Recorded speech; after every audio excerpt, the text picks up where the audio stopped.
বন্ধুরা ঘড়ির কাঁটা এখন বাজে প্রায় 10টা মতো বাজতে যায় দেখা পাচ্ছেন। আর আমরা এখন রয়েছি আপনার ঝাড়খণ্ড রাজ্যে হাজারিবাগ জেলার মধ্যে আমরা রয়েছি।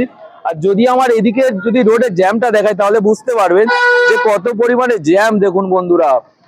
আর কুম্ভ মেলার যে যাওয়ার যে সব 26 তারিখে যে লাস্ট যোগ রয়েছে শিব চতুর্দশীর দিন, ভাই দেখুন ভাই পুরো জ্যামটা দেখুন। আর এখন আমাদের গাড়ি এখানে দাঁড় করে দেওয়া হয়েছে আর এখানে মোটামুটি আমাদের রান্না হচ্ছে, এখানে খাওয়া দাওয়া হবে। আর খালি একটু যদি আমি চারিদিকটা দেখাই তাহলে বুঝতে পারবেন জ্যামটা দেখুন খালি ভাই, প্রচন্ড পরিমাণে জ্যাম আছে বন্ধুরা, প্রচন্ড পরিমাণে জ্যাম আছে। আর মোটামুটি ভোরবেলা থেকে জ্যাম ছিল, মোটামুটি ভোরের দিক থেকে জ্যাম ছিল।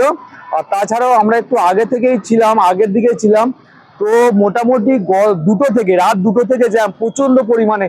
যখন ঝাড়খণ্ড আমরা তো শুধুমাত্র ঢুকেছি তখন থেকেই জ্যাম দেখে নিন।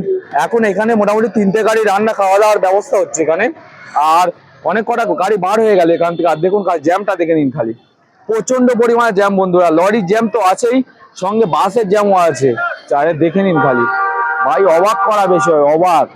আর জ্যামটা দেখে নিন। যদি বন্ধুরা এই ঝাড়খণ্ডে এমন হয় তাহলে বিহার বর্ডার তো ঢোকারই কোনো গল্পই থাকে না, ওখানে আরো জ্যাম হবে ঘন্টার উপর ঘন্টা।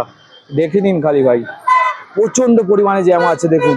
সকাল থেকে একটু রেস্ট দেয়নি ভাই, প্রচন্ড পরিমাণে জ্যাম চলছে, প্রচন্ড পরিমাণে। দেখে নিন লরির জ্যাম তো আছেই, বাসেরও কোনো চারিদিকে জ্যামটা দেখে নিন খালি।